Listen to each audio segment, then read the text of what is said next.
did you feel your guard was more, can you hear it? Do you feel your guard was more up or going through, did it disrupt any routines of trying to get tested and get that whole thing done?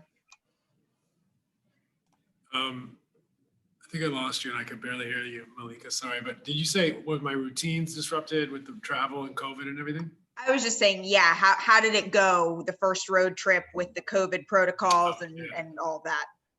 Yeah, it went well. I mean, the weather, it was a weird trip because the weather pushed our flight back like 4 hours.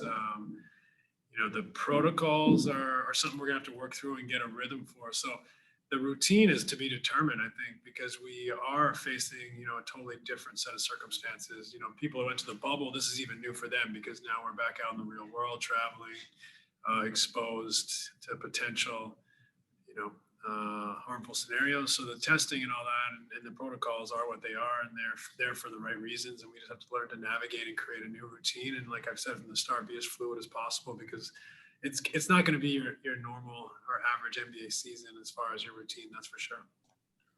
Greg Logan, Newsday.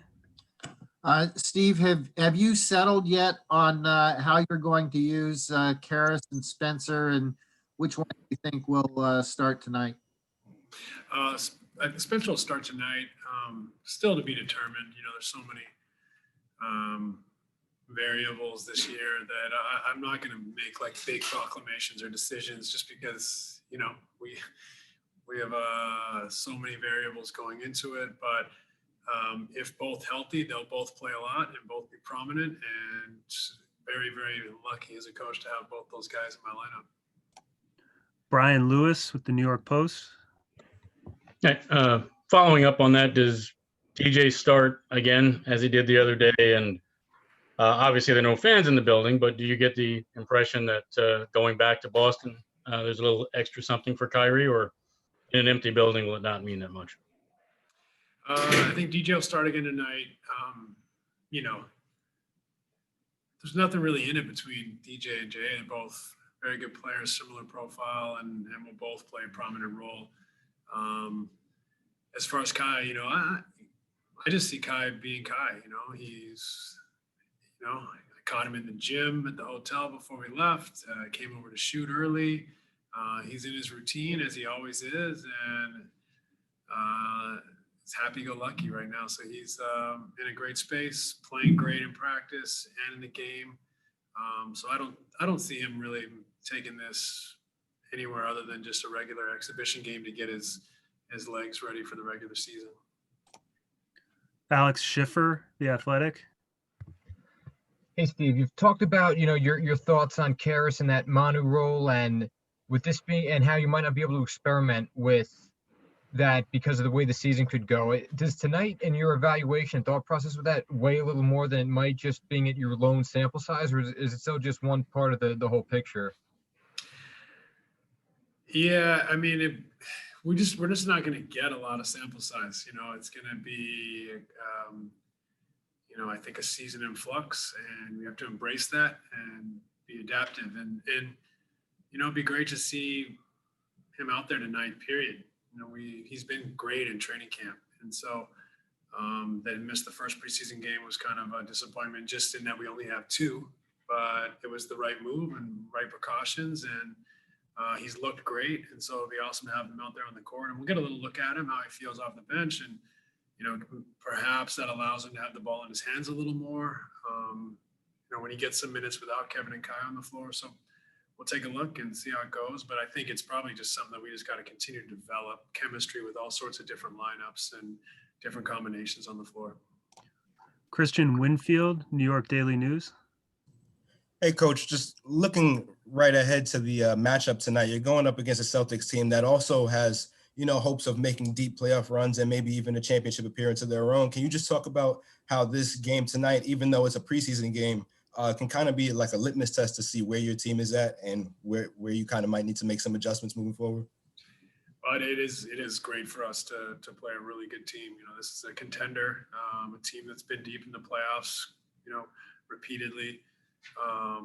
Great talent, great coaching, culture, and they have those common experiences. So, they're running this back for years, 3, 4, 5, basically. So it'll be a great challenge for us to see a team that's a little more formed, than we are. That's been there, done that has a little bit of common knowledge. So I think it's one, important that we get an exhibition game in here before we start on Tuesday, but two, it's great to play one of the other top teams in the East, a contender that we can really kind of measure where we're at in this moment in time. Alex Schiffer.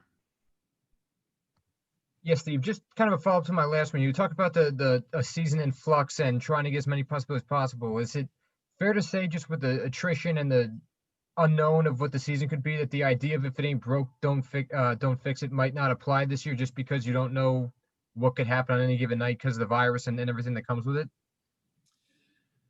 That's a good way to put it. I mean, I think it's just important that we all have a really, fluid approach to this year. It's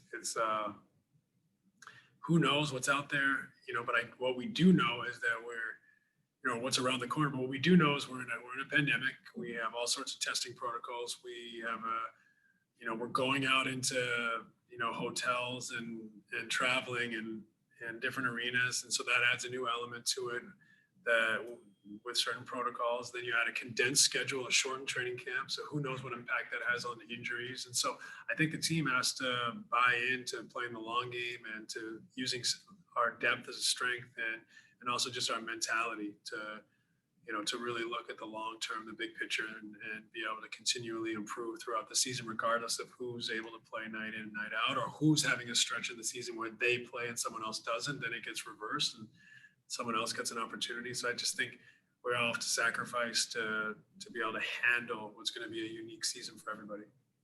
Last question for Coach Simone Sandri. Hey, Steve, what is the most unexpected thing you've seen so far, or the thing that surprised you the most in your short life as an NBA coach? It's a great question. I mean, I think from a coaching standpoint, it's more getting I guess up to speed or getting comfortable with the management side of just how many people and departments you're connecting with constantly and trying to make work. I mean, on the one hand, that relationship brings a ton of support and expertise and strength. On the other hand, getting used to, all the elements of the job, more so than just basketball games, that's probably been the breadth and the depth of all the things you have to do to prepare your team behind the scenes is an adaptation for me. So I'd say that was being probably the broadest answer, but also it's very, very truthful. That's been an eye opener and an adjustment for me, but I've enjoyed it. Thanks, Coach. Appreciate your time. Thank you. Bye, guys.